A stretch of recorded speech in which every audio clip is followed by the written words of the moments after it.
What's up, YouTube English learners? This is a new series of videos where I'm going to take news headlines and I'm going to try and use them to teach you some English. So if you like the news and you want to learn English, this is probably the video for you. We're going to start off with the main news headlines of January 2020. Okay, so are you ready for this? Headline number 1.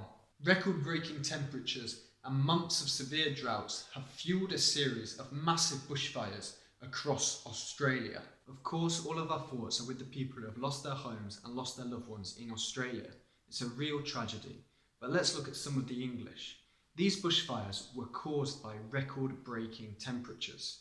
So if something is record-breaking, it means it's the biggest or highest or lowest ever recorded. So it broke the record. The record was so high, it was so hot, it's never been like that before.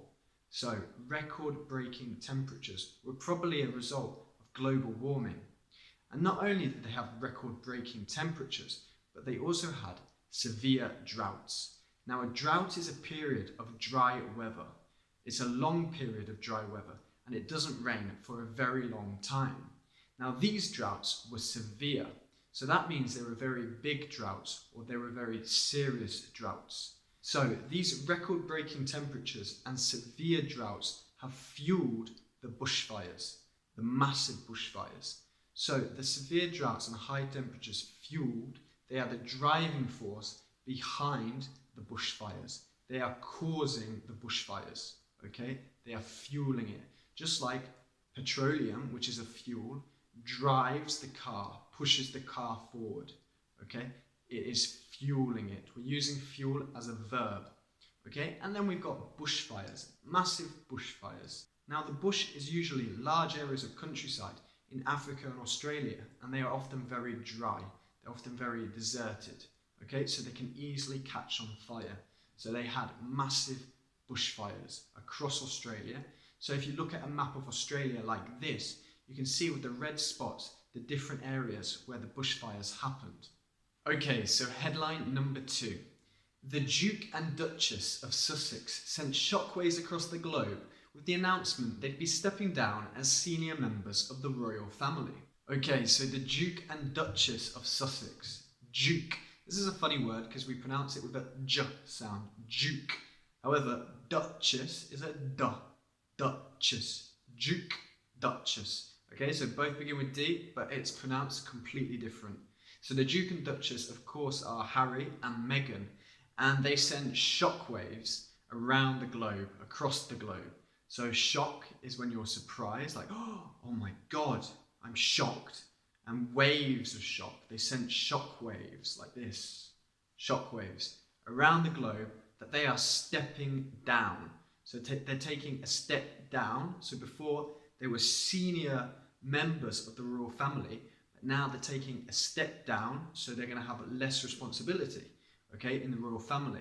As far as I am aware, they will still be part of the royal family, but they will have less responsibilities, so they will be able to live a more normal life. So the next headline is about the coronavirus. A race against time as the coronavirus outbreak spreads. So we are in a race against time. This means that we're in a rush. We're trying to do something as soon as possible because if the coronavirus spreads, it's going to cause a big problem. So we're in a race against time to stop the coronavirus from spreading so that we can eradicate it.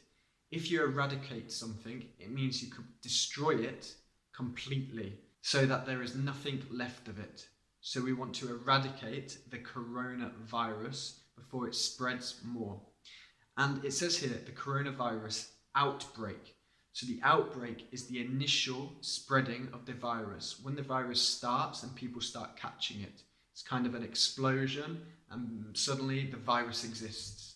And then it slowly spreads, so it goes from place to place and gets bigger and bigger. Something is spreading until it covers the whole world. Hopefully, in this case, that does not happen. A leap into the unknown as Britain leaves the European Union. So at the end of January 2020, Britain left the European Union, and this is a leap into the unknown.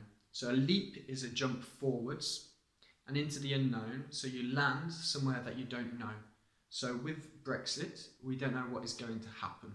What is going to happen to the UK, what is going to happen to the economy, etc. It's a leap into the unknown. Could be good, could be bad. I'm a little pessimistic. I don't think Brexit is a good idea. As a newsreader, I should stay impartial. If you're impartial, it means you don't give your opinion. Anyway, English learners, those are the 4 headlines for January 2020. At the end of February, I'm going to do another video like this. So if there are any headlines you think I should include, let me know in the comments. Also tell me your good news for the last month. If something good happened for you, let me know in the comments, and in the next video I will share it at the end of the video, because I want to give like a good news part of the video to share the good things that happen to everyone. So if you got a promotion at work, or maybe you had a new baby, let me know, and I'm going to also tell some good news of my subscribers, and I'll mention you in the video. Okay, give the video a big like, and I'll see you guys in the next English news program.